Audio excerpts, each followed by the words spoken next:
Hello, ladies and gentlemen. Once again, my name is Isaac Christopher Lubogo, and today we're talking about something very, very, very important. Listen, it's about parenting. Now, children are not things to be molded, but are people to be unfolded. That quote was said by Jesse Ladd. Now, this quote basically emphasizes the idea that children are unique individuals with their own personalities, with their own talents and potential. So it reminds us, parents, that their role or our role is not to impose our desires or expectations onto our children, but to support and nurture their growth and development as they discover their true selves. So it basically underscores the importance of respecting and honoring each child's individuality while actually providing guidance and love along the way. And it's going to be an interesting discussion because it's a super important discussion. Listen, child rearing, or basically childbearing, or child enhancement, is an intricate journey in terms of nurturing, in terms of guiding a child from toddlerhood to adulthood, and it's very complex and multifaceted. So it's a path laden with a lot of challenges, punctuated obviously by moments of joy, headaches, and even profound learning. In terms of expectations, in terms of dreams, both as parents and children, these intermingle with the realities in terms of growth and development. So it is a journey marked by loss sometimes, as children gradually gain independence, and parents actually must let go, trusting that the seeds of love and wisdom sown would eventually bear the fruit. So amidst the myriad of complexities and struggles, child rearing also holds the promise of success. So as parents witness the growth and transformation of our children into offspring, into capable and responsible adults ready to face the world. The idea is that this exploration in terms of child rearing, we engage in terms of challenges, sometimes in terms of pain, sometimes in terms of expectations, in terms of losses, and the potential for ultimate success in terms of the profound and enduring task is really, really a demanding thing. Listen, I'm going to give you some quotation in terms of the relationship between parents and children. In Christianity, for example, there are several scriptures that actually provide for guidance and wisdom that are related to children and even parents. And I'm going to give some examples. I'll also relate to some in terms of the Quran, so that you can have a broader perspective in terms of what I'm talking about. When you read Ephesians chapter 6 verse 1, it says, "Children, obey your parents in the Lord, for this is right." In other words, honor your father and mother, which is the first commandment, which has a promise, so that it may go well with you, and that you may enjoy long life on earth. Fathers, do not exasperate your children. Instead, bring them up in training and instruction of the Lord. That is super important for us to understand. Listen, this passage emphasizes the importance of children obeying and honoring their parents. It also calls on parents not to provoke or even exasperate their children, but to provide them with what they call spiritual guidance and instruction. Number two, I'll give another quotation in terms of a biblical inspiration. When you look at Proverbs chapter 22 verse 6, it says, "Start children off in the way that they should go, and even when they are old, they will not turn from it." That's super important. So even as we raise our children, the verse basically encourages parents to guide our children in the right path from a young age, with the belief that such guidance will have a lasting impact in terms of their lives. I'll give another one. When you look at Colossians chapter 3 verse 21, it says, "Fathers, do not embitter your children, or they will become discouraged." That's quite a big responsibility on us fathers, not so? And basically the scripture advises us fathers, and by extension parents, not to provoke their children unto anger or to discouragement, but to treat them with love and understanding and in patience. And listen, you're asking yourselves, where am I going? I'll give you the challenges in terms of child rearing. And at this point, I'm trying to make biblical foundation in terms of the responsibility that falls upon us as parents. When you look at Psalms 127, verse 3 to 7, he says, "Children are a heritage from the Lord, offspring a reward from him. Like arrows in the hands of a warrior are children born in one's youth. Blessed is the man whose quiver is full of them." they will not be put to shame, they that contend with their opponents in court. So in others, children should be more like what? A guard. So this is important. This is a bond. This is a responsibility that is actually God ordained. And the idea here is that the passage highlights the idea that children are a blessing from God and that they bring joy and strength to their parents. So the most important thing that I want to comprehend here is that these scriptures serve as a guidance for parents in their role of nurturing and raising their children with love, in terms of patience, in terms of spiritual wisdom, while also emphasizing the importance of children honoring and obeying their parents. So it's a give and take. It's a two-way thing. Yeah? Now, let's talk about the Quran, for example, the Holy Book of Islam. There are several verses also that provide for guidance and wisdom that are related to children and parents. Yeah? And I'm making this emphasis so that we have a blend of what we're talking about. When you look at Surah Al-Ankabut, okay, 29:8, it says, "We have enjoined upon man goodness to parents, but if they endeavor to make you associate with me that of which you have no knowledge, do not obey them. To me is your return, and I will inform you about what you used to do." That's important for you to comprehend. Listen, the verse basically emphasizes the importance of showing kindness and goodness to one's parents. Super important. However, it also emphasizes that if parents encourage their children to associate partners with God in terms of polytheism or encourage in wrongdoing, children should not obey them in such matters. So it's important that even as we encourage our children in terms of stewardship, it should be in the direction of obeying God, obeying the commands of God. When you look at Surah Luqman 31:14, it says, "And we have enjoined upon man care for his parents. His mother carried him, increasing her in weakness upon weakness, and his weaning is in 2 years. Be grateful to me and to your parents. To me is the final destination." And what's the meaning of that? The meaning of this is that the verse underscores the significance of caring for and being grateful again to one's parents, particularly to one's mother, who undergoes great hardship in the process of childbirth and raising the child. Obviously, these days, sometimes the roles are being turned the other way. I've seen male parents who have actually done a lot, not to belittle what the women are doing, but I'm just being fair. When you look at Surah Al-Ashhad 46:15, it says, "And we have enjoined upon man goodness to parents, but if they endeavor to make you associate with me that of which you have no knowledge, do not obey them. To me is your return, and I will inform you about what you used to do." Similar again to the first verse that I mentioned. Basically, this verse reiterates the importance of showing goodness and respect to one's parents, while emphasizing that if they encourage associating partners with God, children should not obey them in such matters. Okay? So the idea is that when we encourage our children to obey the things of God, God is happy with us. When we do otherwise, God is not happy with us. So these Quranic verses are a guidance for Muslims in their relationship with their parents, emphasizing the importance of honoring and being kind to parents, which also highlights the importance of maintaining, as I said, monotheism, what they call Tawheed, and not following parental guidance if it conflicts with Islamic beliefs and principles. That is super important for you to understand, even from in terms of an invocation of scripture. I wanted to begin that with so that I can lay ground for you. Now, what are some of the fears and challenges of parenting? And that's why I'm going to have a lot of discussion with you, and I'll tell you why. Being a parent, we have fears and challenges when it comes to parenting. In the context of child rearing, parents and children often have specific fears and concerns, and these are the ones that I want to talk about. What is every parent's fear? Parents will bear witness.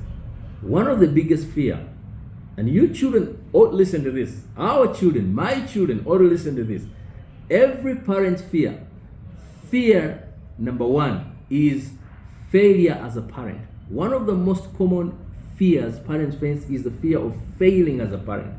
They worry about making the wrong decisions, not providing enough support, or inadvertently harming their child's emotional or physical well-being. So that hits us as parents. And this is true. I'm speaking to you, our children, my children. I'm speaking to everybody. Number two, not meeting expectations. Parents may fear not meeting expectations. They, or even, for example, society that have set for their children's achievements in terms of behavior, even success. The pressure to be perfect as a parent can be overwhelming.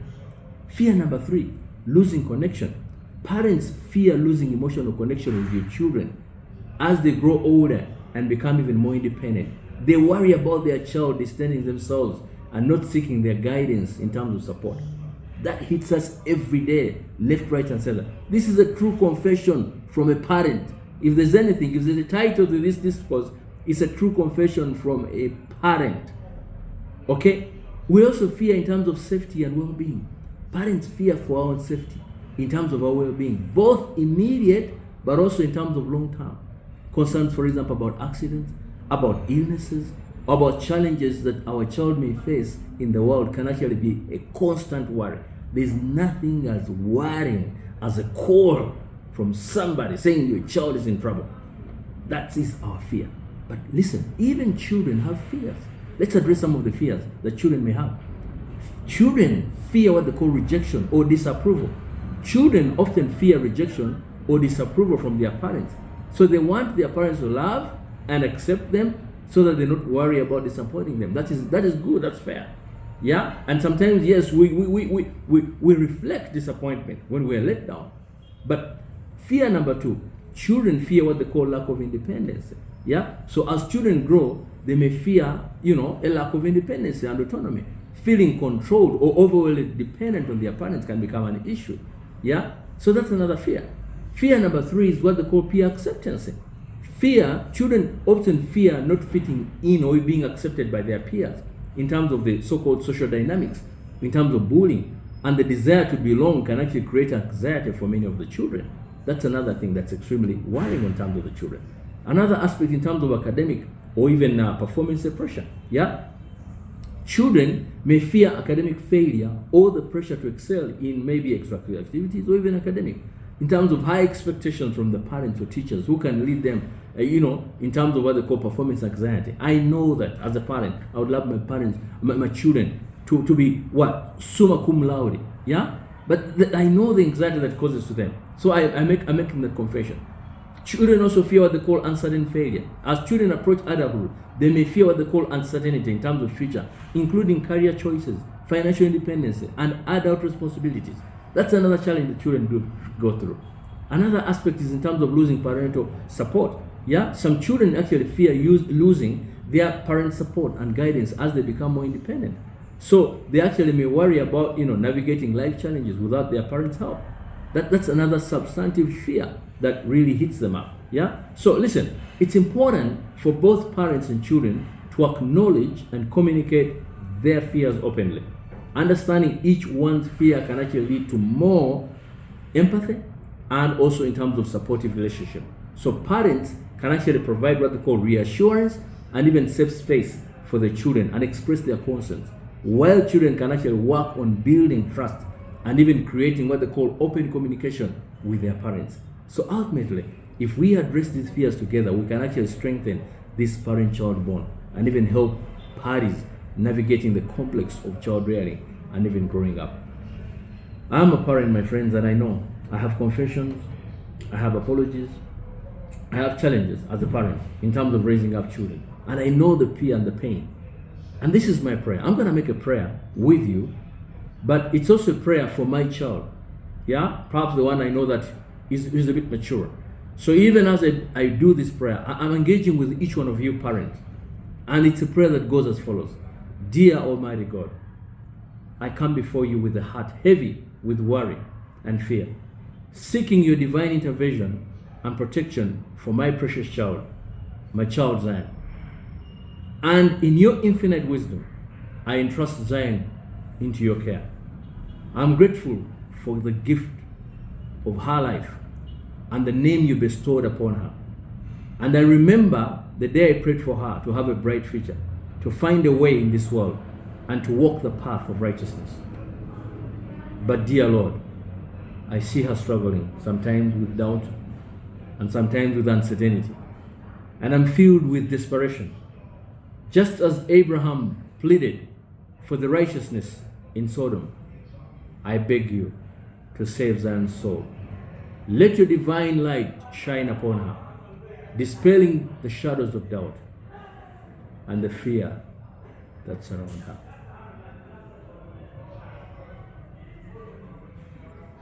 As the words of Lamentations, chapter 1, verse 16, remind us, my eyes are filled with tears, and my soul aches because I feel distant from the comfort that only you can provide.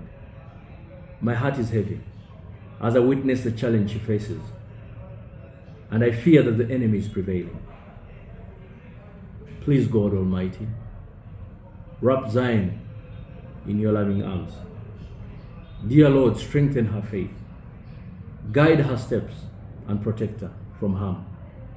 Let her find the righteousness path that you have set for her, and may your super protection be her constant shield. Dear Lord, I place my trust in you, O Lord, and I fervently pray for Zion's salvation and well-being. For in your mercy and grace, answer this desperate plea and grant her the strength to overcome her doubts and her fears. I offer this prayer with all the love and the faith in my heart, believing that you will hear and answer it according to your divine will. Dear Lord, take care of Zion Margaret Lubogo. And that's a prayer for me, but also it's a combination of prayer for each one of you who have been having challenges of children who may have issues, who are growing up. And we're not saying that they are beyond redemption. No, we are just asserting our faith with them. Parenting is a process in terms of raising and nurturing a child from infancy to adulthood. As I said, it involves providing physical, emotional, social, and even educational support to help a child grow and even develop into what they call responsible, a competent and well-adjusted individual. Parenting responsibilities can actually vary depending on culture, depending on society, depending on individual factors. But some common aspects that may involve parenting may include some of the following things that I'm going to talk about. So even as I make this plea, I'm making it to myself, but also to your child or to your children and to my children. Number one, providing basic needs. As parents, we are responsible for meeting our children's basic needs, such as food, such as clothing, such as shelter, such as medical care. Number two, we are responsible for emotional support. Parents were supposed to play a crucial role in providing what they call emotional support and creating a secure attachment, with our children. And this involves giving them love and affection and a safe environment, for the children that we want them to, and so that they are willing to express their feelings and emotions. And sometimes we are let down. I'm not perfect. This is a true confession from a parent. And sometimes setting boundaries and discipline. Parents, we need to take and establish rules and boundaries for our children to teach them appropriately the behavior and values in terms of disciplines, in terms of the various methods.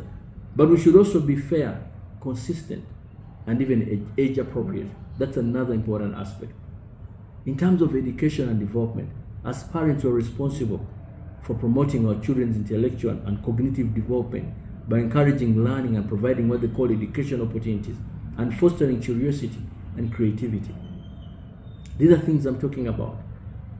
I've been able to do some work with some of my children that if you Google them, you'll probably find that they've actually now, have some substantive, text or articles related to them, because I would want them to rub on in terms of skills development, socialization. As parents, we need to help our children have what they call social skills or empathy, a sense of community, exposing them to different societal situations and teaching them how to interact with others.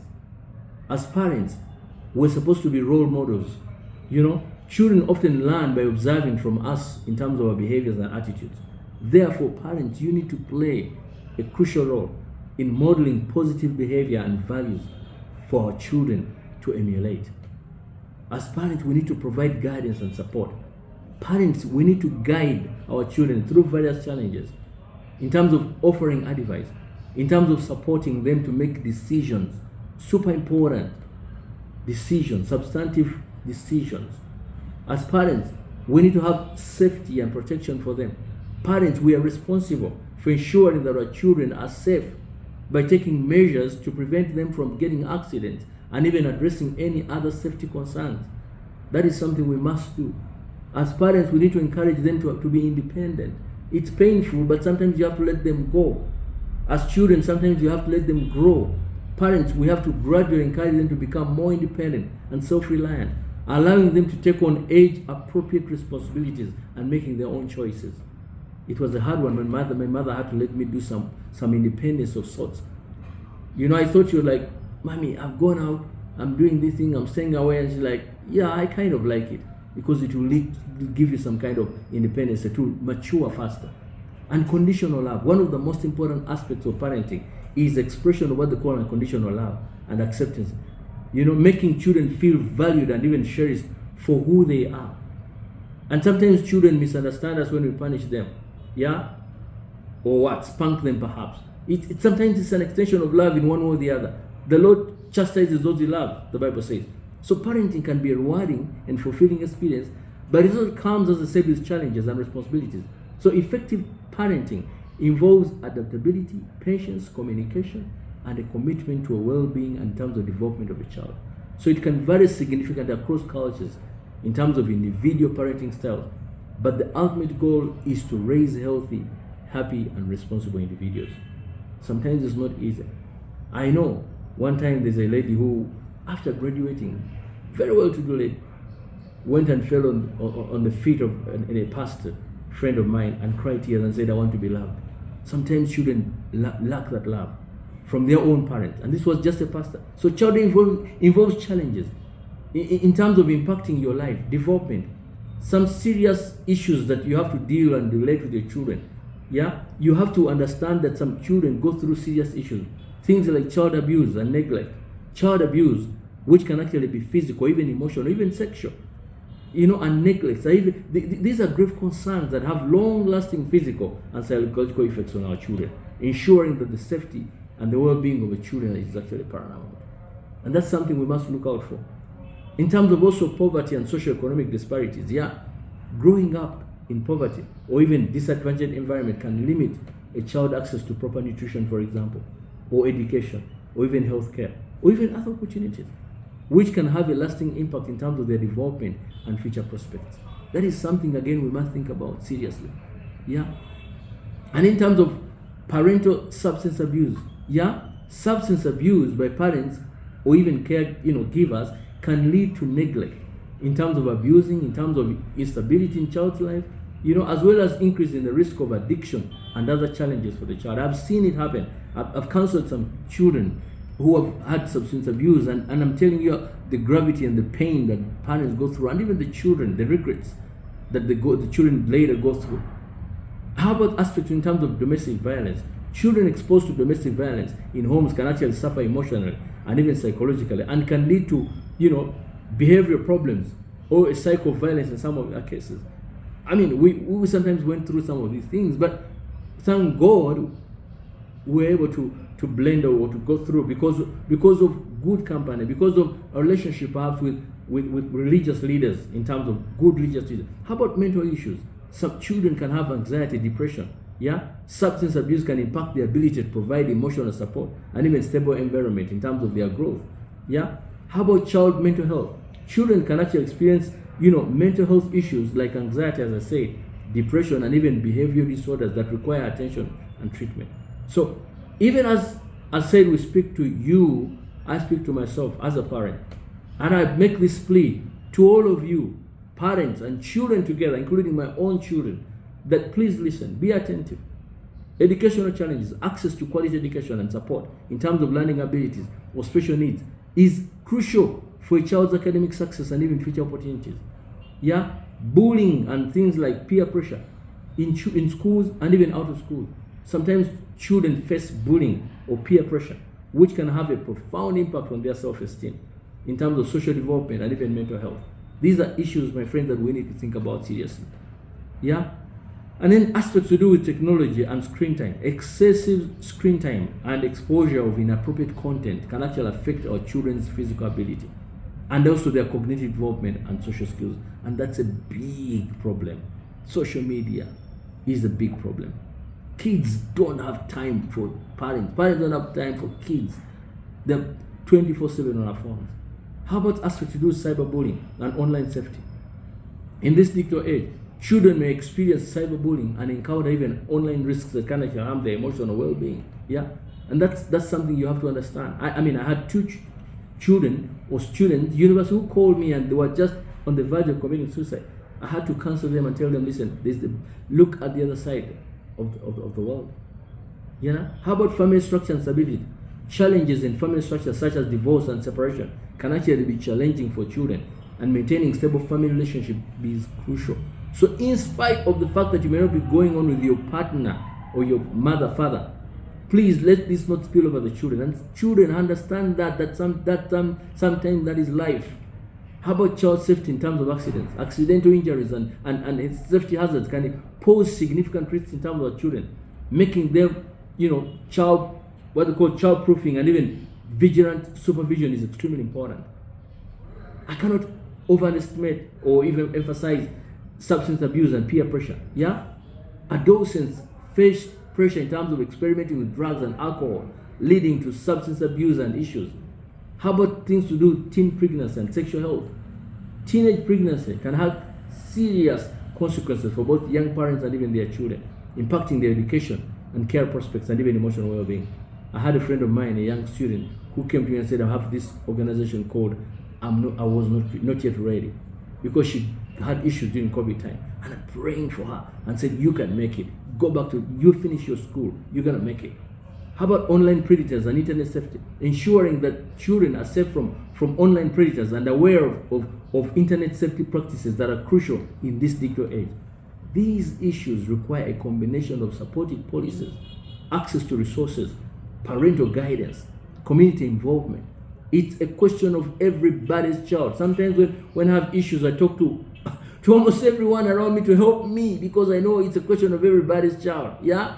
Sometimes kids have this ability of not listening to us parents, and they may listen to Uncle X or Auntie Y or Brother Z. Sometimes we do that, and kids may blow at us, but they don't understand that it's a puzzle to us even. So, as I said, children go through age-related development stages, and at each age they face unique challenges and crises. So it's important to remember that these stages can be fluid, and the children may progress through different rates. I'm going to give some common age-related crises, categorized in terms of age along with expected challenges, and even maybe provide some possible solutions even as we engage. Yeah? Let's talk about infancy, for example. Between 0 to 2 years, the biggest challenge there is in terms of developing trust in the caregivers. Yeah? Meeting basic needs like feeding, diapering, for example, and even sleeping. Teething, for example, and even physical discomfort. Those are challenges, and I'm telling you, they can be extremely challenging, for a person who has engaged the first time. I was in Germany, and a whole pastor lady said, my child was crying the entire night, and I was saying, God, give me the grace to endure. I feel like giving up. Her own child. So you can imagine, solutions. You need to provide consistent loving care to build trust, ensure safe and nurturing environment, addressing physical discomfort with appropriate care and soothing techniques. Yeah? It happens. How about early childhood, between 3 and 6 years? Some of the challenges that may be faced during that time is developing some kind of independence or autonomy, yeah, between 3 and 6 years. Socializing with peers and learning social skills, yeah. Managing emotions like temper and tantrums. That's another important aspect, again, within that age gap. And the solution could be encouraging what they call age-appropriate independence, yeah, and also decision-making. My friend told me his child, when he went to him, the child, I think, had broken a glass or something, and the father said, I'm going to spunk you. And the child said, don't bark at me like a dog. And the guy was filled with a lot of vigor and said, I'm going to squeeze you. And the kid said, I'm going to report you to my teacher. And the boy said, man, I froze when I heard that. Not because I couldn't do it, but I went to my bedroom and slept. I said, I better talk to this child on another level. We have to teach emotion regulation and coping systems. And I'm not saying spanking is wrong. Throw away the stick and spoil the child, but it's important. And then between 7 and 11 years, some of the challenges that you may go through is building self-esteem and self-identity, developing academic skills, and even coping with what they call academic pressures, and navigating, peer relationship, including potential bullying. Yeah, these are substantively important things that we need to talk about even as we engage. And the solution may lie in encouraging exploration of hobbies, for example, and interest to build what they call self-esteem. Yeah, and providing support with schoolwork and even maintaining, open communication again. It's extremely important even as we engage in this. I'm speaking to myself much as I'm speaking to you, my friends. And you, I'm talking about parents and children together. Educating our children about healthy friendships. That's an important thing. I don't know how many times you struggle and tell them, by the way, be careful with your friends. Because some of them are not really good to associate with. They pull you down, they give you bad influences. Yeah, and then there's this adolescence age between 12 and 18 years. Yeah, the challenges that are substantively there. Establishing a sense of identity and self-worth. Dealing with what they call peer pressure and body image issues and self-esteem. Yeah, exploring romantic relationships and sexuality, for example, becomes another serious issue during this time. Yeah, and the solution could lie in terms of fostering what they call open communication and providing what they call emotional support. Yeah, it's extremely important for us to do that as parents. As I said, I'm speaking to myself as much as I'm speaking to you, parents and children, our loved children, regardless. Promoting healthy body image and even self-acceptance. Educating about, self-relationship, consent, and even responsible sexual behavior becomes extremely important. So, our children, we love you, but please understand that when we do because we love sometimes, and we're also learning as we do these things. Yeah. Talk about early adulthood between 19 and 29 years. Some of the challenges you would engage, like pursuing education and career goals. Yeah, establishing, for example, financial independence, navigating romantic relationship, marriage, or even cohabitation. That is another danger zone. And you mess up at that time, it may affect you for the rest of your life. And you begin asking yourself, where was I? What was happening? It's extremely important. The solutions we need to offer guidance on education and career choices, teaching financial literacy and budgeting, for example, encouraging healthy relationship in terms of communication and conflict resolution. Yeah, that's super important, my friends. Even now, let's talk about adulthood, for example, 30 years plus. Yeah, as challenges, balancing work and family and personal life becomes a question of importance. And you know what that means. Yeah, coping with what they call midlife transitions. Super important. Preparing for retirement and aging. Yeah, super important. I mean, I could go on and speak on only those two aspects: coping with midlife transition, and then the aspect of preparing for retirement and aging. Goodness me, only God knows. Yeah. So the solution would engage in terms of emphasizing work, life balance and self-care. Sometimes we work too much. I work 24/7, because I have to make ends meet.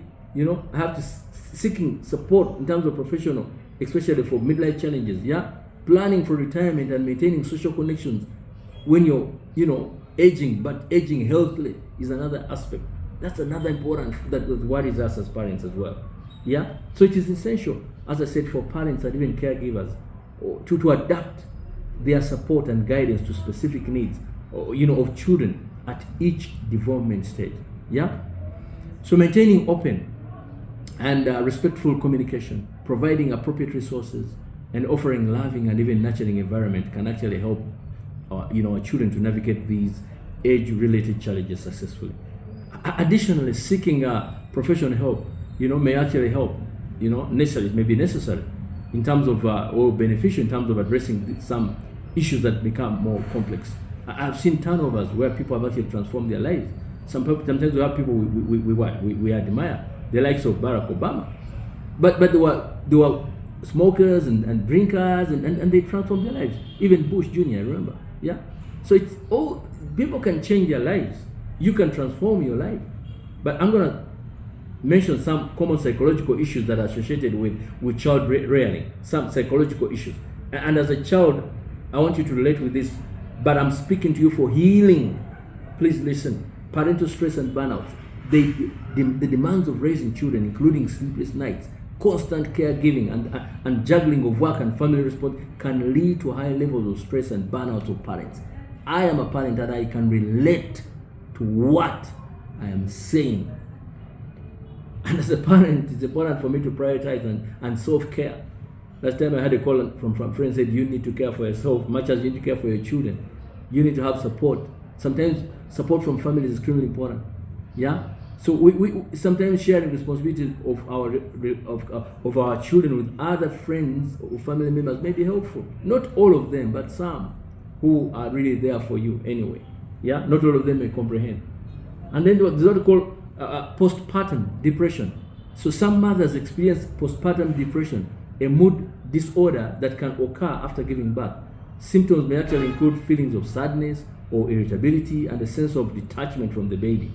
It's very common, but it's understandable when you argue it in terms of that context. Yeah, and the solution would be early diagnosis in terms of treatment of such as therapy or even medication that can help manage what they call postpartum depression. Providing emotional support and assistance with children from family and friends is also super crucial. Yeah, and then the aspect of parent-child relationship issues. Parenting challenges can actually strain the parent-child relationship. Yeah, leading to conflict, miscommunication, or even feeling of inadequacy. I don't know, as a parent, we do go through that, my friends. We do go through that. So you, our children, you need to understand. We need to understand you, but you need to understand us as well. Yeah, open and empathetic communication is really important. Seeking, parenting education. By the way, counseling can also provide strategic improvement in terms of, parent-child relationship and resolving some of these conflicts. We do that. I do that 24/7. Yeah.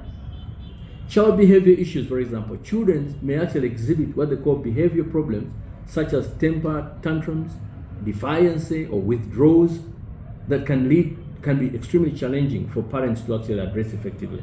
And as a parent, we have to be important. We have to understand that parents can learn positive discipline techniques and strategies for managing challenging behaviors. Consulting with maybe pediatricians or child psychologists or behavior therapists, that can provide some kind of guidance. And also prayer. Perhaps I should have begun with prayer. When we pray, I don't know, I had to pray for my kids even before I got hold of them. And sometimes you ask yourself, Lord, but I did pray. What's happening? And then there's an aspect of anxiety and worry. Parents experience anxiety and worry about their child's safety, their well-being in terms of the future. That can be overwhelming. I don't know how many times we cry in our hearts and souls and say, Lord, have mercy. Lord, have mercy. And children may not comprehend that. And sometimes we have to seek this help from other people. Perhaps we have to join groups, supporting groups, consulting with even mental health professionals. One time I had an auntie of mine who was at the verge of running mad because the child in adolescent age was actually making her run mad. You children ought to comprehend and understand that much as you have issues, we also have super issues. Guilt and imperfectionism. Some parents may actually feel guilty about not living up to their own, expectation in terms of perfect parenting. So even as I speak to us parents, I speak to you children as well, to recognize that no one is perfect, whether parent or child. And focusing on providing love and safe environment for a child, much as is also important for a parent, is extremely important. We share similar feelings, and we have to comprehend that. Yeah? And sometimes we have what they call teenage rebellion and conflict. Yeah? A teenager may enter into their adolescence. One time I had a pastor, colleague, he was a musician, I forget his name, and said, one time I woke up and my child knew everything, had all answers in the world. At that time, child may assume they know everything, they have all the answers in the world. They cannot be corrected. And you're like, oh goodness me, have mercy upon me. How am I gonna go through this? Yeah. And sometimes we have to engage in open and respectful, communication, setting clear boundaries, practicing listening to reduce on some of these conflicts. Yeah. Therapy can be extremely helpful and valuable when these things do persist. As I said, sometimes you have mental health issues in terms of children. Children may actually experience mental health, such as anxiety, depression, and even behavior disorders. And I know where that comes from. I mean, I can relate.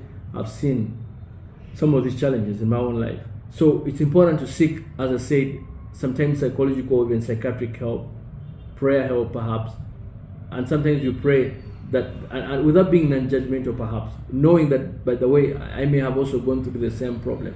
Perhaps my mother or my father may have felt the same way during the time when I was going through, and sometimes we have to have that second chance, okay, third chance perhaps, fourth chance perhaps. So it's important to address these psychological issues that are related to child rearing, okay, and seeking help and support. As I said, sometimes from professionals or from a network of family and friends. And family, please be there for your friends. Don't say, it's his child, it's their child. Try to adapt, try to help, try to throw in a hand here or there. Sometimes these children may listen to you more than they do listen to us, direct parents. And that becomes a question of debate, and we can't keep blaming and say, why are you listening to Auntie X? Yeah? And the argument here is that youth today face a wide range of temptations and challenges that can vary, as I said, in terms of culture, in terms of societal, in terms of individual factors. And some common temptations and their potential causes may include some of the things that I'm going to talk about. Yeah? Number one is substance abuse. Alcohol and drugs is a nuisance. Yeah? And kids or children, for that purpose, do it because of curiosity, because of peer pressure, because of stress, because of mental health issues, exposure to substance use in the media also. We need to educate the risk of some of these substances, yeah, in terms of abuse, in terms of open communication with parents or trusted adults, and building resilience against peer pressure through social skills and even assertive training sometimes, yeah. And sometimes we need to talk about what they call screen time and technology addiction. Whether we like it or not, sometimes you're talking to a kid and they're busy on their phones. Passive listening. It's easy to access smartphones, social media, video games, internet, virtual learning, remote work, some of the things. Whereas they are good, but we should have substantive time limits. For closure, for important relationships, encouraging outdoor activities, for example, promoting face-to-face interactions rather than simply making a call. Modeling healthy tech usage in terms of parents and caregivers is extremely important. And then unhealthy eating habits and poor nutrition, by the way. And this goes both ways, for obesity and also for those who don't want to eat because they want to, be portable. And I mean, the easy availability of fast food is a big problem. But also, these kids these days have this ideology of saying, I want to look like, celebrity X, and they get into challenges, and their bodies undergo a lot of challenges, which can lead to health hazards. Yeah, and then risky sexual behavior, peer pressure, lack of comprehensive sex education can also be a problem, and exposure to explicit content online is another big, dilemma. So we need to give them appropriate age sex education, discussing healthy relationship in terms of consent, fostering open communication about sexuality and even contraceptions. It's extremely important, my friends. And then the argument of peer pressure and risky behavior. It as a cause, the desire for acceptance and belonging because of fear of exclusion or influence of peer engaged in risky activities. And the only way we can avoid this is by building strong self-esteem and self-confidence, teaching what we call critical thinking skills, and even encouraging independent decision making. Again, I'm saying, much as I speak to you, I speak to myself, but I also speak to my children. And I pray that my children listen to this, regardless, that they should listen to what I'm saying. Yeah? In terms of academic pressure and cheating, sometimes it happens. High expectations from us parents for competition, for failure, fear of failure. Yeah? We need to encourage a balanced approach in terms of education, providing emotional support, and even emphasizing the importance of ethical behavior and actual integrity. It's important. Much as we want you to have super good grades, it's important to create a balance. And I tell that, and I speak I say to myself, but to my children, but all of you as well, that much as I may desire you to graduate summa cum laude, I would understand if it doesn't work out the first time or second time. I would understand that, find your niche and evolve along that line. Issues with academic stress, social pressure, family dynamics, and genetics can also have impact. So it's important to promote healthy awareness in terms of seeking professional help when needed, and creating a supportive and non-stigmatizing environment for discussing some of these mental issues. Yeah, and we have to be careful even as we do this. Sometimes there are people who just come in and they claim they are giving you advice, yet they're doing it to the detriment. They actually want you to fall into trouble. Bullying and cyberbullying is also another aspect. Peer conflicts, power dynamics in terms of anonymity in terms of online platforms. Yeah, we have to teach empathy and conflict resolution in terms of skills, fostering what they call a safer environment for reporting bullying and monitoring online activities as well. So even as youth, it's important for you to avoid these temptations and to navigate challenges. It's crucial again for parents or even caregivers and even educators to maintain, as I said, open, supportive lines of communication, encouraging healthy habits, providing guidance, and being aware of challenging youth challenges as they go the way in terms of making informed decisions. As I said, I'm speaking to myself, much I'm speaking to you. My child, my children, our children. It's extremely important. Without even mentioning names, I'm speaking to you. You know yourselves. All of you, you know yourselves. So it's important that we comprehend these issues and try to avoid some of these challenges. It's a question of everybody's child. It's not a question of my child anymore. So I'm drumming the major to try and harness responsible living for our children. Yeah. As I said, social media comparisons in terms of body image structures. So kids of these days would like to look like so and so, celebrity X. The exposure to idealized images on social media, pressure to conform to beauty standards. Yeah, that's another danger. So we have to encourage critical media literacy, as I said, promoting positive body image and even discussing the impact of photo manipulation and filters.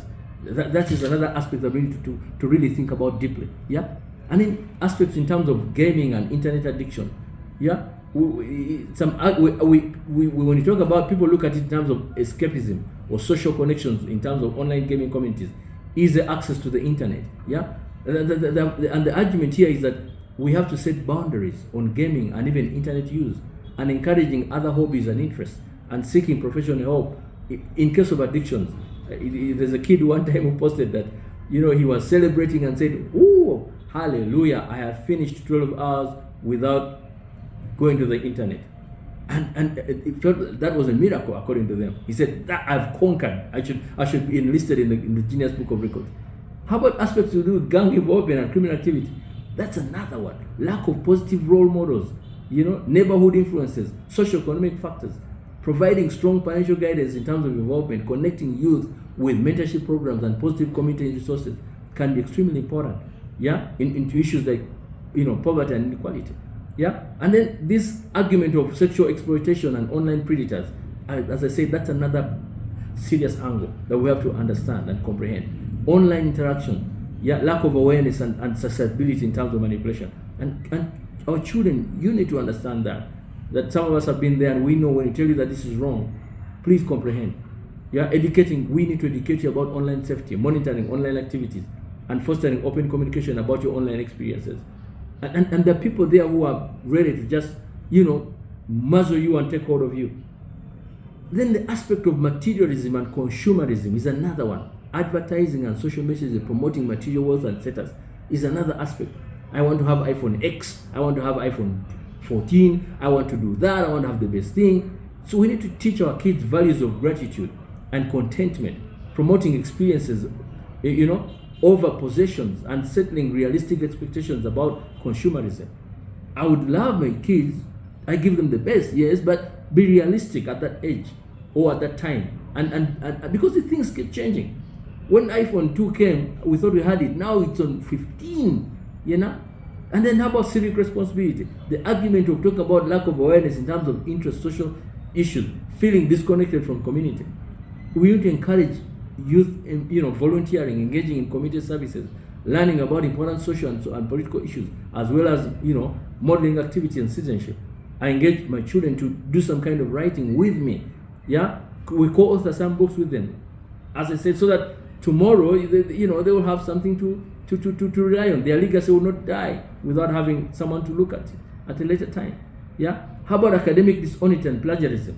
Pressure in terms of achieving high grades, lack of time management skills leads to that. We need to promote a culture of academic integrity, teaching time management and study skills, and offering support in terms of struggling students. That's another aspect. Time management. The secret is in time management. My child in Kingsway Budo told me a story of one of the best kids there who got, I think, 8 for 8, 10 for 10, something like that. Yeah. And I said one of the things the guy told him was that, you know what? They stay in the same house, Ghana, and they said the trick is time management. He plays football, but he says when I'm study time, I gotta go to study. I gotta concentrate on my work. When it's playtime, yes, it's playtime. So the secret in all these things is the question of time management. Preparing, doing the thing, and when the opportunity comes, you do that at that material time. Yeah. So these temptations, as I said, that the youth face today are extremely dangerous, and we have to adapt strategies as parents together with our children to address them. As I said, social media is the biggest challenge that we're having today. Exposure to idealized images on social media, and the pressure to conform to these so-called beauty standards. Talk like so and so, dress like so and so. We have to have critical media literacy, as I told you, promoting positive images and discussing impact of photo manipulation and filters, as I told you. Yeah, that is important for us, my friends. Yeah, gaming. I told you about gaming. I don't know how many kids spend a lot of time doing those gamings and internet addictions, as I told you, as an argument of escapism and social, connections online. Yeah, easy access to the internet is really a problem. Much as it has strength in terms of the good things, but we have to set boundaries on gaming, for example, and internet use, and encouraging other hobbies, as I said, and seeking professional help, rather than letting it become an addiction and destroying our lives or our children for that purpose. Our children are the future of tomorrow. We have to brand them, to engage them. Gang involvement and criminal activity, I told you, is another one.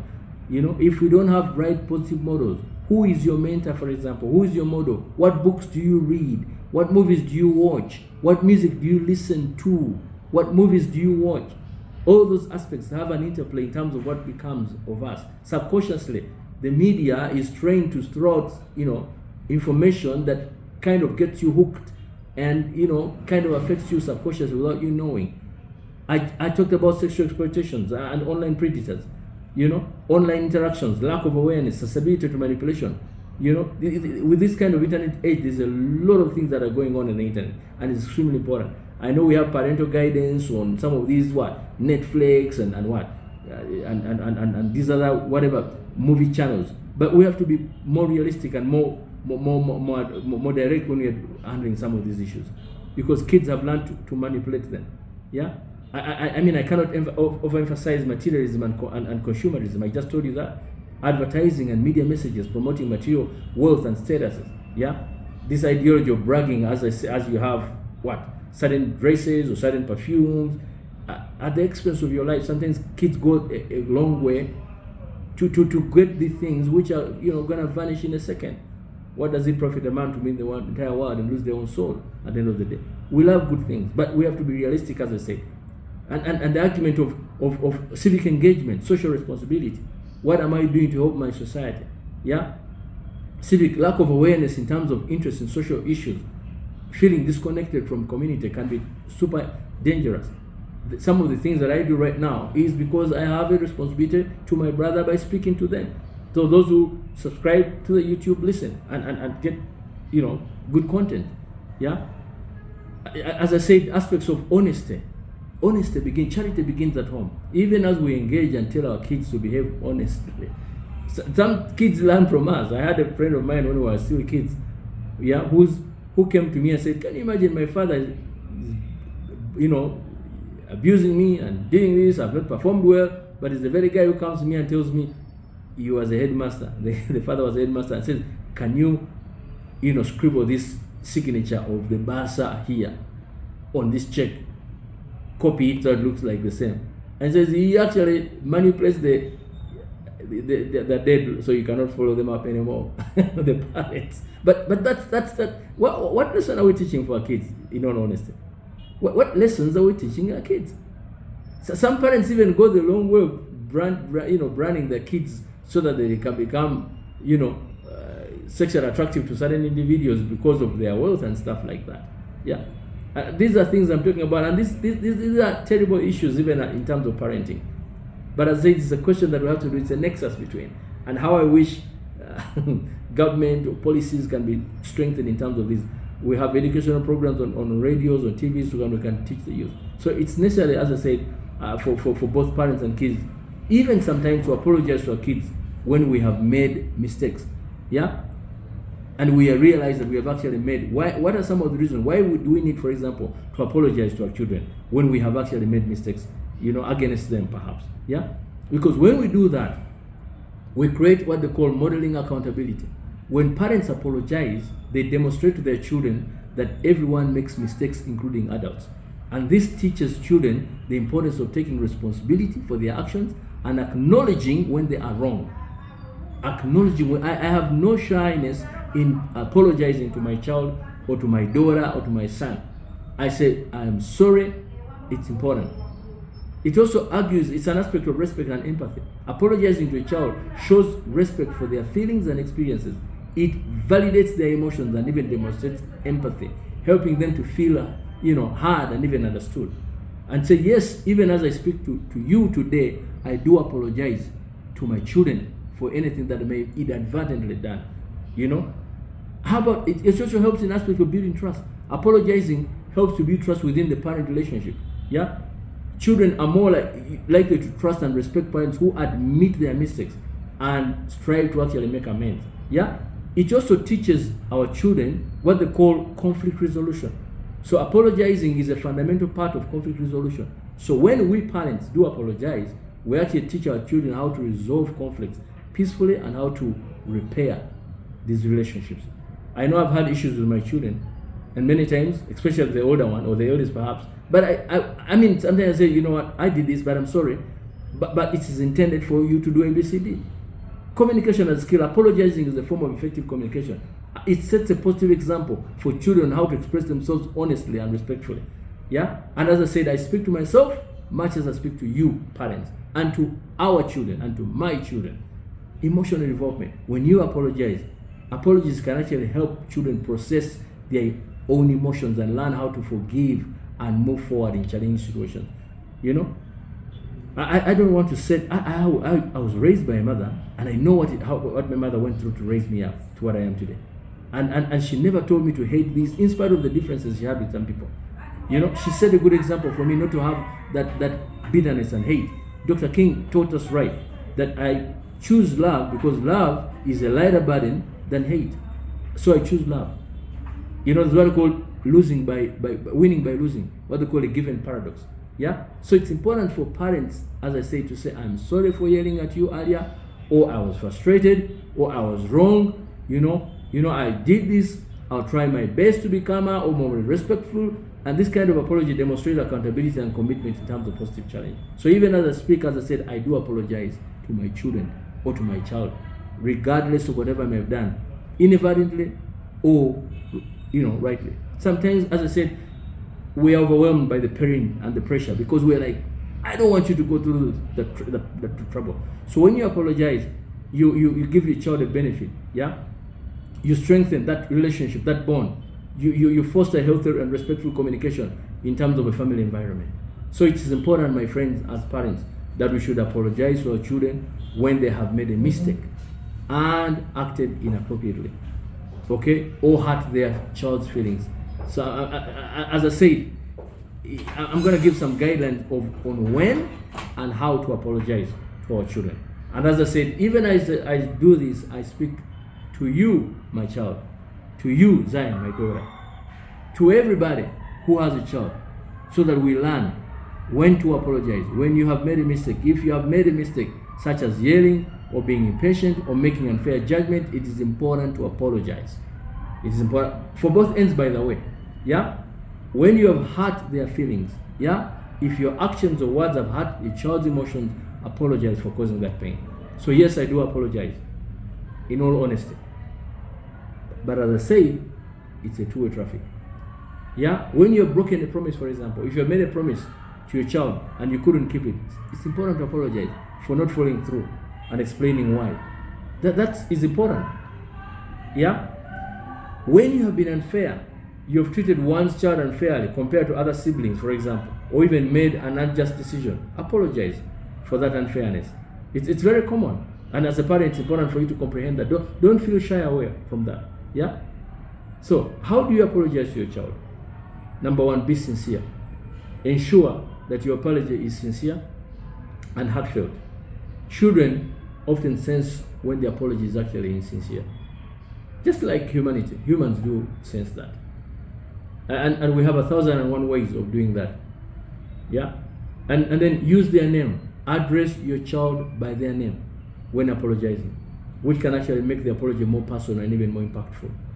I know. I'm talking about these things because I know how many people are going through pain, as a parent, I know, because of strange relationships between their children and themselves. Acknowledge the behavior. Yeah? Specifically mention the behavior or action that was wrong. For example, I am sorry for yelling at you. Okay, or I'm sorry for spanking you, maybe wrongly.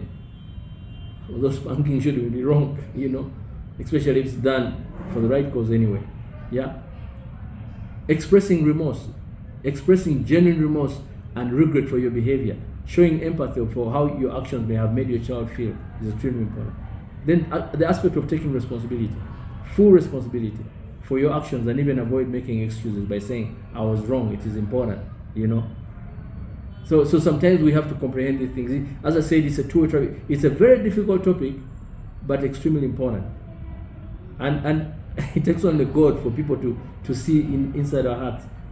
I only pray that all children would comprehend and understand what we're saying. And then the aspect of promising to do better. Let your child know that you recognize the need for improvement and that you work on not repeating the same behavior. For example, I'll try my best not to yell at you like that in future. Yeah? Or I'll try not to come home late, drunk, or something like that. Yeah? And asking for forgiveness. Encourage your child to express their feelings and let them know that it's okay if they need some time to forgive you. That's important. It's important, my friends. We have nothing. We just have to acknowledge that. Yeah? And then listening. After apologizing, listen to your child's response in terms of questions and concerns. We have to be receptive in terms of their feelings and thoughts. Yeah? Sometimes they may say the most funny things because they're not yet in that age bracket of comprehending things. We only just pray that God have mercy, that that they do the right things. Follow up is important. Make an effort to change your behavior and ensure that it doesn't repeat itself. Yeah, reconnection is extremely important. Reaffirm the love for your child. Spend some quality time together to repair that emotional, connection. And I know women, the daddies, have the biggest challenge here, because sometimes we are super busy, and understandably so. I do understand, and it's only when you are in that the Basogas have this saying. No, the Balamojis, because Balamojis are Basoga, they say okulobone, okulobone. When you grow up and mature, that's when you see and comprehend some of these things. I'm a Mulamoj, so I know what I'm talking about in that context. Yeah. So these are serious issues, my friends, that we're talking about. Yeah. So dealing again with children in broken or even separate family can actually be another challenging aspect. Yeah. It is essential, as I said, to prioritize their well-being and emotional health. So I'm going to give some guidelines on how broken families can actually effectively support and care for their children. And as I said, I am no angel in terms of these concepts. I'm no angel in terms of this concept. We need to have an open and honest communication. Maintaining open and age-appropriate communication with your children about the challenges or the changes in your family structure is extremely important. Encourage them to express their feelings and fears and even questions, rather than just, dropping a man in the home and boo, or dropping a woman in the home and boo, all those aspects, or dropping a child and boo, without, you may say they are young. It's important, I'm telling you. Stability in terms and routine. Create a stable and predictable, routine to provide for a sense of security for your children. Consistency in terms of schedules in terms of rules can help them adjust on the new family dynamics. Yeah. And then the another super important aspect of co-parenting cooperation, and that's another one. Co-parenting cooperation. We have kids with women we may have separated with, but it is very, very important that you strive to cooperate for effective co-parenting with your ex-partner, to keep conflicts away from the children, to work together to make important decisions about their upbringing. That's a dicey one, because many times everyone wants to pull their direction. Yeah. So we have to understand that at the end of the day, let's work for the interest of the kids. Child-centered decision making is also important. Make decisions based on the best interest of the children rather than your personal grievances or conflict. Consider their needs, their performance, their feelings when making these decisions. I don't know how many sacrifices I've taken on behalf of my children. They may not comprehend now. I hope they will understand one day. But it is important. Maintaining boundaries and rules. Consistency in terms of enforcing boundaries on rules for both households. Provide structure and consistency for your children. Collaborate with other parents on rules when possible. Some parents are good. You can even send your kids there for holidays. Some you don't want to cross those lines. Then the argument of quality time and individual attention. Spend quality time one-to-one with each child, allowing them to feel valued or even loved individually. This helps foster strong parent-child relationships. Yeah, I have been accused of overloving and therefore sometimes causing my kids to behave in certain ways. It pains, but then what alternative do I have? But of course I need to love wisely, yes, but sometimes it comes from people who should actually understand that, that love should not be misconstrued. Yeah, it should be used in the right way, because I'm loving you because I want you to become better, but don't take that love negatively. Don't think I don't understand or I don't get hurt. Avoid negative talk. Avoid speaking negative about the other parent in front of your children. This can be emotionally damaging and create what they call reality conflict. Sometimes we fall victim because of that, especially people who have gone through separations. And I'm not saying that it's a perfect world. It happens, and as a parent, I understand that. Yeah? Then there's what we call therapeutic support. Consider family therapy in terms of custody to help children cope with the changes, to express their feelings in a safe and even supportive environment. Yeah, and then encouraging contact is extremely important. Support your children in terms of relationship with other parents, and as I said, with some good extended family members and friends. Encouraging visits and communication, even if it means adjusting schedules. Yeah, especially for those of you who have those good extended families. Some may be unfortunate, and you're alone and you're like, oh my goodness, it's my business, it's my thing. I have no way, I have no east, no west, no south. But then we pray that the Lord will be our comfort. Not so. Flexibility and adaptability. Be flexible with custody arrangements and even visitational schedules when necessary, taking into account your children's changing needs and interests. Yeah, and that's super important as well. Another, in terms of self-care for the parents, take care of your own physical and emotional well-being. A healthier and more balanced parent is better equipped to support their children. Speaking to myself matters than speaking to you as a parent. We just have to. Friends, we just have to.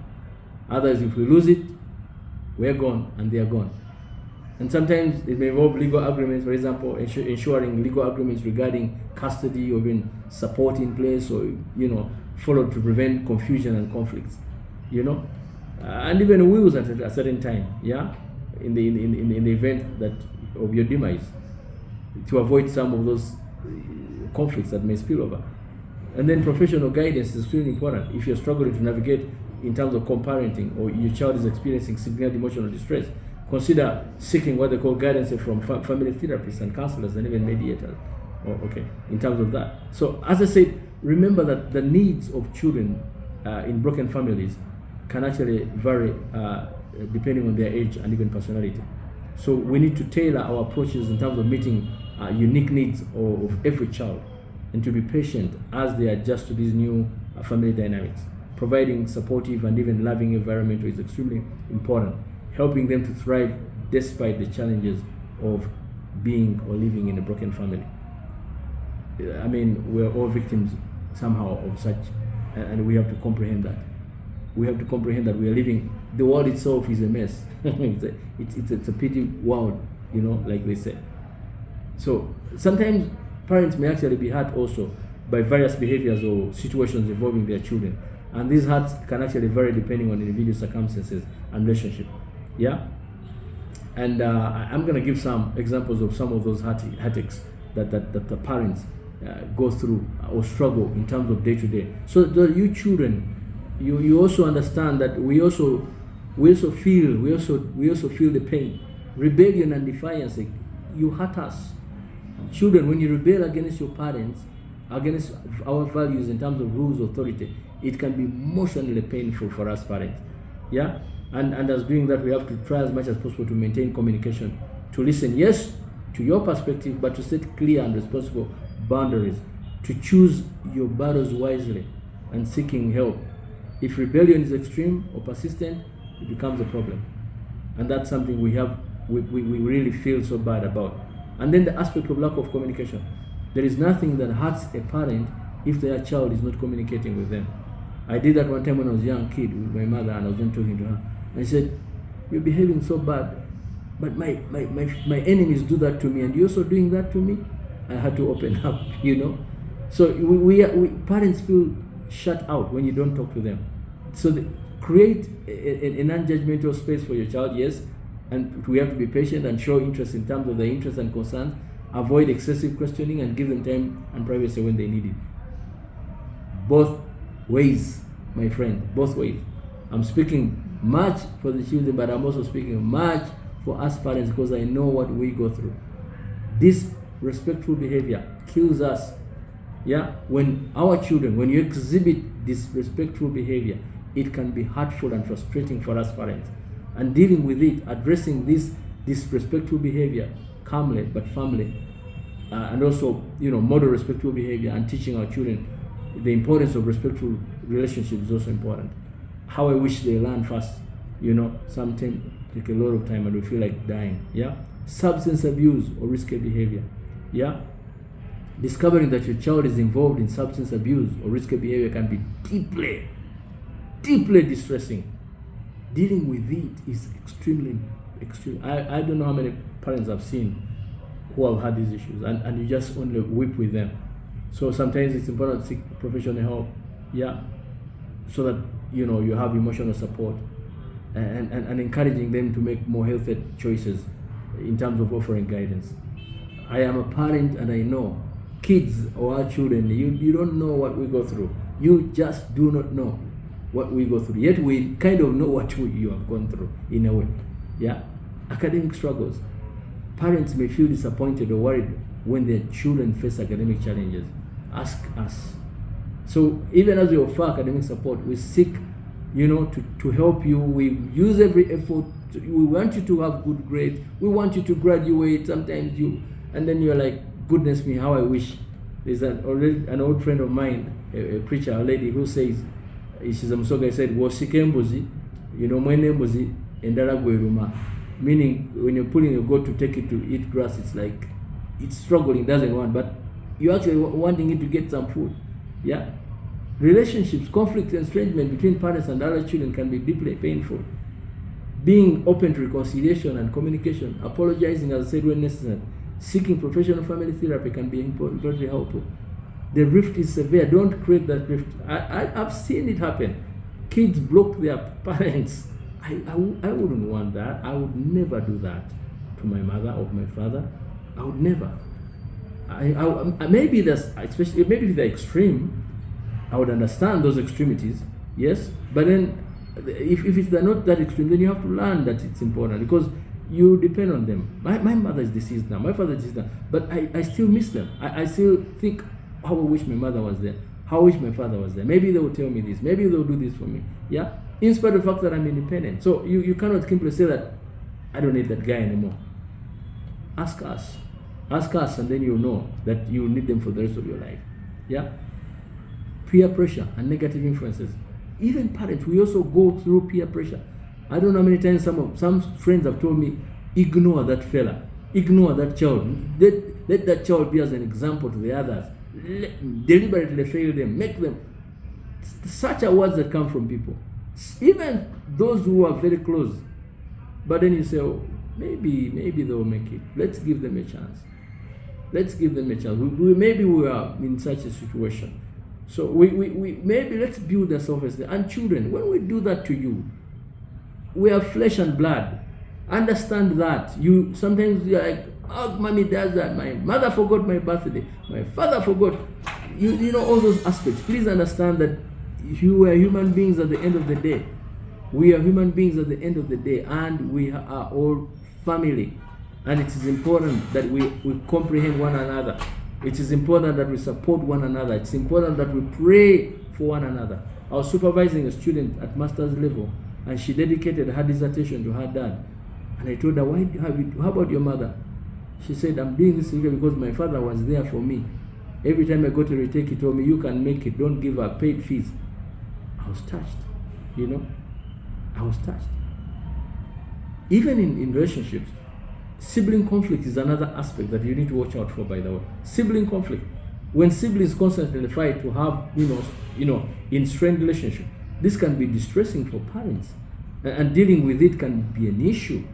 So we have to have to teach ourselves, or to find out in terms of conflict resolution skills, promoting empathy and cooperation among siblings, intervening when necessary to maintain a peaceful home and environment. Yeah? And then lack of motivation and ambition, that can kill, I'm telling you. One time I had that issue, motivation and ambition. Parents may feel frustrated or even worried that their children lack motivation or direction in life. And these are things I'm telling you. Kids, I'm speaking to us, all of us. All of us, as I said, we need to encourage you to explore your interests, yes, your passions, yes, set achievable goals, yes, and together we can conquer. Strive for reinforcement, try again. We have all failed at times. We've given up at times, but we rose up. The scripture says the right hand man falls 7 times, but the Lord raises them up. Yeah? I think there's a lady who said, I forgot her name, if I remember her, said that failure is just a beacon on you that you can do it better. Yeah? So children lying and breaking trust can be painful for us. You know, when you lie us, when you act dishonestly, it's painful to us because we have invested in you love and trust. Not so much that you bail us out when we are old or when we are broke, but I know some parents overdo it, but the argument here is that we have invested in you love and emotion and we want you to be better. No parent wants their child not to succeed beyond them. Every parent would want their child to be better than them. That is fundamentally true.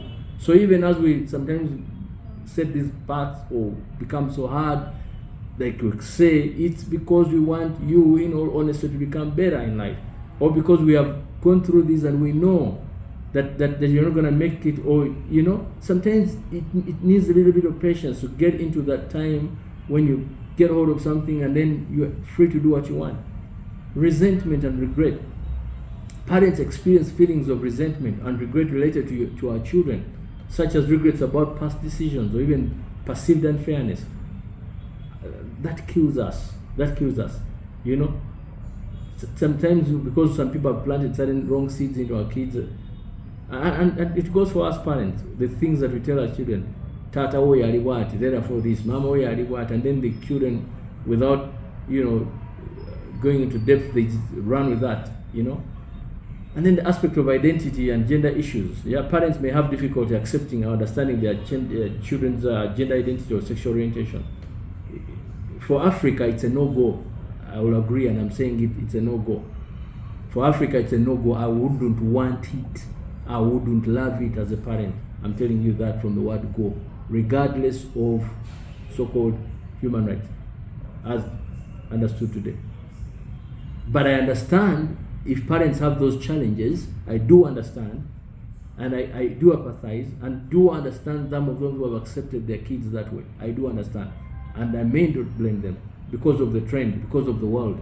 Yeah, it's a complex thing to deal with. I do understand. I think it was President Barack Obama who said, I used to be very hard, But then when I got into people's homes, getting to talk to them, I could understand where sometimes they're coming from. It's not something that I would advocate for. I wouldn't. But it's something that I'm saying I would understand. It's the same thing when Jesus, was posed the same thing. What would you do? The law of Moses says A, B, C, D. I said, I've not come out to do the law. But he said, he without sin should be the first person to cast a stone. So I would understand that sometimes these challenges are there. And I can only pray that we have the grace to endure and to go through them wisely without them destroying us eternally. And I'm not, as I said, making an advocacy in terms of that context. Yeah. So as I said, children, again, in broken relationships often face emotional challenges and changes in their family dynamics. And in terms, if I could give some kind of strategies that would help, these children to cope with such situations, the most important would be open communication. This idea of closing in will not help. Encourage our children, your children, my children to express their feelings, concerns, questions about their changes in the family, and be available to listen and provide reassurance. And that's something I would like to do. Much as I'm doing it even now, it's my way of speaking to everyone, and even my children in one way or the other. Providing age-appropriate information, as I say, okay? Offer honest but age-appropriate explanations about issues about separations, about divorce. Avoid perhaps sharing adult details that may burden the child. Although these days social media, there's a very thin line, yeah? But we need to do that. We need to emphasize that it's not their fault, especially for the issues that have to do with the parents, So we need to reassure that their breakup is not their fault, and that both parents love them regardless of the relationship changes. And that's important for the children, for our children to understand. And we need to maintain stability, as I said, in terms of our routine behaviors, creating stable and predictable routine for our children, so that your child should be able to know, Daddy, when you do this, it's a no-go area. Mommy, when you do this, it's a no-go area. And don't test us when it comes to some of these issues. Please do not. Because when we break down and do certain things, then you blame us. But you should comprehend some of those issues. As a child, it's important. Minimize conflicts and disagreements is important between parents and children. Yeah, ensure that we're not caught in the middle of those disputes. And we need to support these relationships, encouraging, facilitating contacts and even positive relationships with both parents, mother, father, as long as it's safe in the child's best interest. And also importantly, when it's overboard, seeking professional medical help in terms of therapy, in terms of counseling, in terms of safe space for children to discuss their feelings, concerns in terms of a trained professional can also become important as well. Yeah. And then aspects of modeling what they call health coping, demonstrating what they call healthy ways to cope with stress emotions. I don't know if there's anybody on earth who doesn't go through the challenges in terms of stress, but we have to train our children to learn how to manage feelings and by observing some of the challenges that we go through. I speak to my children much as I speak to you that I many times I'm battered left, right, and center, but I have to keep going, to keep moving, to keep my head up, and then I have to encourage to foster what they call emotional resilience, to teach you, my children, or our children, or our friends, or our parents, solving skills, resiliency, and emotional regulation techniques that can help to cope with difficult emotions. Yeah, I need to create a supportive environment. Then sometimes I talk to my cousins or my cousin sisters or friends, and when I do that, I'm not spoiling their names, but I'm just trying to create a supportive family. Sometimes you may tell the wrong person, unfortunately, because we don't know the hearts of men. I'm writing a book called Dear God, and some of the expressions that I keep, the quotes that I keep saying, a reflection of what I'm going through or I've been going through over a period of time, and they're gonna be quite, many. But those emotions, I have what to do, what choices to take. This is important, okay? And then offering, offer choices and autonomy. Give children a sense of control by involving them in decisions, yeah? that affect their lives whenever possible, such as choosing their, room decorations or visitor shelters within reason, not something that is overboard. And this is where a problem comes. Sometimes when you give you too much, you say, okay, it's okay to go out, and then you overdo it. You sleep out in the night, you come back drunk. That can be terrible. That is disgusting, and that's the abuse. That's why parents fear. And then providing love and reassurance. Continue to express your love and support for your children consistently, reassuring them that they are, we are there for them, And then the aspect of monitoring, behavioral changes. That's another important aspect. And we are all victims as parents. We need to be careful to pay extreme maximum attention to the changes of our children's behavior in terms of academic performance, in terms of our social interactions. These can be signs of emotional distress that may require professional attention, and how I wish, as I said, we are everybody's child. As I'm speaking to you, my child, Zion Margaret Lugogo, I'm also speaking to other children as well, and speaking to other parents as well, encouraging positive coping activities, encouraging children to engage in activities that they enjoy, such as sports and hobbies, spending time with friends to avoid distraction and stress, and building resilience. Okay, as I said, we must remember as parents that children respond differently to parental breakups, and it's essential to provide individual support based on their unique needs and even their emotional reactions. So it is important for us to be patient, to be understanding, to adjust to the changes, and seeking, as I said, some kind of assistance from people who are there for us. Not everyone may actually be there for us, but those who are there for us. Okay. It's no doubt that parents go through various challenges and difficulties, as I emphasize when raising children. So while it's not necessarily something children should actually avoid, understanding that these challenges can help us foster empathy and respect and open communication between parents and children. Yeah, I may give some painful things that parents go through, so that you, our children, our beloved children, can understand and comprehend. Yeah, we go through financial struggles. You just don't know. But every parent goes through financial. You don't know how many people have loans in banks. Parents often work hard to provide for their children. Financial stress can be a significant burden. Children should be aware that their family financial situations. We may keep up appearances, but we are dying deep within. We may buy you the iPhones, but we are dying. You ever wonder why you have an iPhone and your father has a Kabidit? You ever wonder why you are going to the best school and your father doesn't have a car? We go through pain. Parental sacrifices. Parents make sacrifices for their personal and professional lives to prioritize our children's well-being. You just don't know. Children should recognize and appreciate these sacrifices. And I'm not making a case for parents as such, but I'm just painting the picture black and white for both things. We worry. Anxiety and worry kills us 24/7. Parents naturally we worry about our children's safety, about their health, about their future. Children should understand that these worries often stem from deep concern for your well-being. You, our children. Yeah? And then we struggle with balancing work and family. Finding the right balance between work and family can be challenging for parents. Children should appreciate the time and effort that their parents invest in, spending quality moments with them. Yeah? If they can afford those quality moments. I know parents who virtually have no time for their kids, but I understand what they are going through. You just be there. Yeah?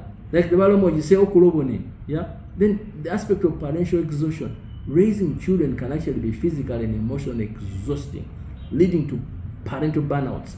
Children can help by being cooperative and understanding when their parents need rest, or alone time. Sometimes we do that. We need it, and it's important for you children to comprehend, our children to understand that. And then parental disagreements. Parents may have disagreements about, parenting decisions, which can be stressful to the family. Children should understand and avoid taking sides, instead encouraging constructive communication. It's very bad when you take sides to the detriment of the other party. Sometimes you don't know what you're doing to them. Yeah? And then the aspect of lack of appreciation. We go long paths to do things and you don't get an appreciation. Kids want to remember their birthday, but don't know your birthday. Parents may sometimes feel unappreciated for their efforts. Children should actually express their gratitude for love for their parents regularly. It's important. Yeah. I read an article one time of a lady who was beaten by workload and going back home tired, and was welcomed by a smile of the child and said that took away the pain. And then aspect of teen rebellion, adolescents may actually kill us because of those pain, distress. You should strive to have communication, understanding, with us, your parents, so that you have that communication. Yeah, it's really important. There's also what they call empty nest syndrome. When children leave home for college to start their own lives, parents may actually experience sadness and a sense of loss. So children should actually maintain communication with their parents and offer emotional support. And going back home, even you who are at university, the fact that you're in a hostel, you're going home is good. Going back home, because we still love you, we still believe in you. Yeah? And then aspects of health and illness. Parents may experience health issues which can be emotionally challenging to the family. Children should offer support. You don't know how many pains we have. The non-communicable diseases that are killing us. Yeah? And sometimes you have to learn to be there. It took me time to understand what my mother was going through. She was hiding some things away from me until I needed to understand that, by the way, I need to be there for this lady. Some parents go through loss and grief. Parents may go through pain of losing loved ones, which can impact their family deeply.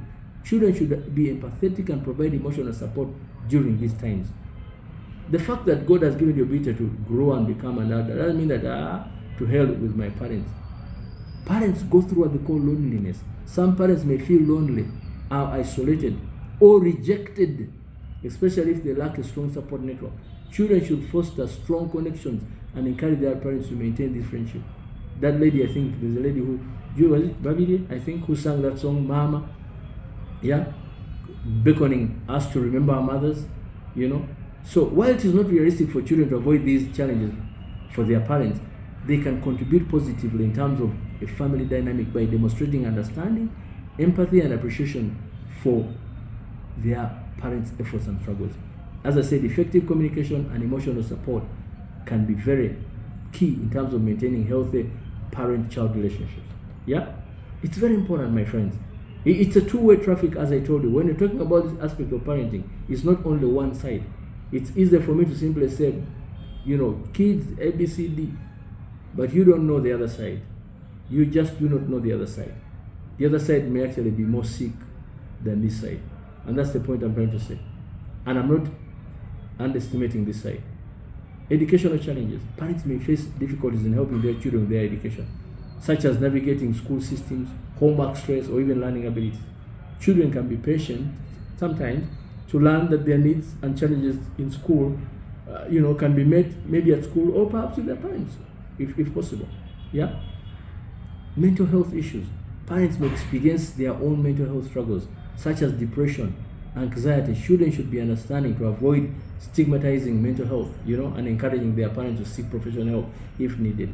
It's extremely important. I know that. I could see some of the things in my parents when they were going through some of these pains. Thank God that I could lend a hand. I was young, but I could understand. Yeah. And then the aspect of, I said, of work-life balance. Yeah. Balancing work and family can be extremely challenging for parents. It leads us to stress. You feel overwhelmed, and it's important for children to respect their parents' work hours and even help in house chores. Yeah, household chores is extremely important. Don't wait for mommy to come back and then you begin fidgeting. Be there. Sibling rivalry can be a problem for parents as well. Parents may have to manage conflicts and rivalry among their children. Children can actually work on building a healthy relationship with their siblings. Even though mama siya muzara or tata siya muzara, those aspects, you have to understand and manage some of the things so you can avoid conflicts of that aspect. Yeah. And then this is what they call empty nest transition. Yeah. When children leave home or college to start their own lives, parents may actually struggle with that adjustment. And children can actually maintain regular contact with their parents and visit, and even, ease the transition. And how I wish our children can comprehend that. And then the aspect of aging and caregiving. As we grow, we become older. We become depleted.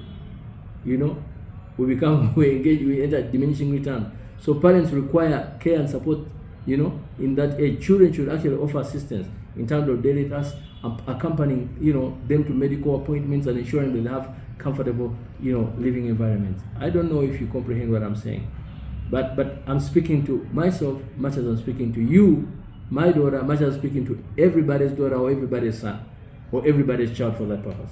Social isolation. Parents must feel socially isolated. Sometimes they feel social due to family commitments or other factors. So children should encourage their parents to engage in social, activities to connect with the parents and maintain, support network. Lack of sleep. Ask me. Lack of sleep. Raising children, especially young ones, often results in sleep deprivation for parents. Children can be considerate of their parents. They need rest sometimes, support them in terms of managing their sleep schedules. Even now, lack of sleep, making ends meet, you just don't know what parents go through. Yeah? And then aspects in terms of parent expectations. Parents may also have high expectations of their children's achievements or behavior. And sometimes children should actually communicate openly about their own aspirations and concerns, ensuring that they actually pursue their goals rather than solely meeting parent expectations. And sometimes, please understand that even as we navigate through this, sometimes we are saying, first of all, reach here, and then when you're here, you can do what you want at a later time. Because sometimes you've started the journeys, the system, the education system that we have here, the way it is structured. Some things are tested, some things work, some don't work. You may want to be a musician, but we are saying first finish this degree in law, and then you can do your music. Or first finish your degree in medicine, then you can go for your law. If you are a scientist, biased that way. Sometimes those natural inclinations do matter. I've seen so many children or adults who have done degrees in some things and then at a later time, crossovers and do other things when they have the potential to do so. Sometimes the question of scholarship opportunities. Sometimes the question of what course you've been given because of again, scholarship issues. Yeah. Sometimes it's a question of bias because someone believes that, you could do better in that way. It doesn't mean that that's the end of your life. Try to do that well, and then at a later time, God willing, you can do whatever you want at another time. I have a friend of mine who has a degree in forestry, but then went for pastoring, but his dream has already been medicine. But now he's mature, he has children, and now he's doing medicine. He's about to finish, and he's saying, so you can know that these things can change at a certain time. Yeah? So our children, even as you go through things, you don't think that guy is breaking me on this. I can guarantee you that many times they do it because of love. Yeah? So, even as we engage, it's crucial, as I said, for parents to be aware of these concerns and provide support, guidance. Okay? And these worries should not overwhelm us, neither should they overwhelm our children. As I said, things to do with academic stress, be careful.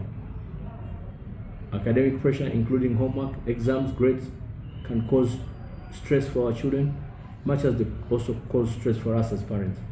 So we should encourage a balanced approach in terms of academics, provide a quiet and organized study space, offering homework help, providing effective time management and study skills, as I said. And children, listen to these things. If you only do as you're told, you wouldn't have many of these challenges. You wouldn't have all these challenges. You wouldn't have peer pressure on you if you learn that your father is saying, come back home within this time. Or your mother is saying, wait a minute, don't do that. Or your father is saying, please go up to this or do that. It's just a question of time. The freedom will come. You will never exhaust all the freedom that is there in the future. You can never. Right now, we're adults, but we can still do what we never did when we were kids. The only difference is that you're now mature enough to say, thank God I didn't do such silly things. So avoid some of those complexes that put you on pressure and make you look like the world is ending tomorrow or ending today. We should bond, we should create that relationship with one another. We should believe in one another. We should encourage one another. We should support one another. We should apologize to one another. We should be loving. We should know that God has put us here as a family. We're intertwined. We are everybody's child. So much as I speak to you, my child, I speak to everybody's child. I speak to myself. I speak to every parent that let's create that environment where family can prosper and blossom and become a great entity. There is no way we can individually excel if we don't have a good foundation as family. There is nothing that goes to the root of everything as family. Family gives you a strong foundation. I was watching what is it called, a weightlifting match, and there was a guy who lifted I think it was half a ton. Think about that, half a ton, very heavy. Think about that, half a ton. You know, and you know those weighing scales, half a ton, lifting it up here. And he struggled to lift the entire thing and lifted it for about 5 seconds, and man, he broke the world record. Yeah, and everybody gave him a standing ovation. And he was breathless, and was given the opportunity to talk, you know, after, and said, "Tell us something. How did you do it?" And then he said, "Ladies and gentlemen, you see the other lady right over there?" And there was a very small lady, very small-bodied lady. He said, "That is the inspiration. That's where I got the inspiration to lift this half a ton." The lady was hardly a kilo. Think about that. And this was the guy who was lifting half a ton, but gave that credence to that small, incredible lady. So it's extremely important that sometimes our motivation may come from those small little moments or small whatevers. Some parents need motivation from you kids, and some kids need motivation from us parents. So I'm here to give you motivation. As I said, I speak to myself much as I speak to my daughter, much as I speak to my sons, much as I speak to my children, much as I speak to my friends, much as I speak to my all parents, that listen, we can harness a much better relationship if we can know what to do. And as I said, we are not perfect, but we strive to be better. We strive to be better every day. And no family doesn't have challenge. Every family has its own challenges. You know, there's a friend of mine, an uncle of mine, was telling me that he was trying to counsel a family where mother and father only communicate with each other using WhatsApp. Come for supper. Water in the bathroom. There are no tomatoes. Even when they're in the house, that kind of thing, you can imagine how desperate that relationship can be, you know, and how painful it can be. How I wish we had a perfect world, you know, how I wish we had a perfect world. But as I said, we can reach there. And the most important thing is forgiving. The scripture says, forgive. How many times? 7 times 70. The reason why Jesus said that answer was not because he didn't know mathematics or because he couldn't tell you. He just simply was summarizing and saying, you know what? Forgiving doesn't have an end. You have to learn to forgive and forgive and forgive and forgive. So I forgive you, my children, wherever you may have erred. I forgive myself. By the way, it's also important to forgive yourself. It's important to believe in yourself. And I speak hope and life to you. And I want to tell you that I believe in you, my children. And I believe in you, those of you who listen and pay attention to the things that we do.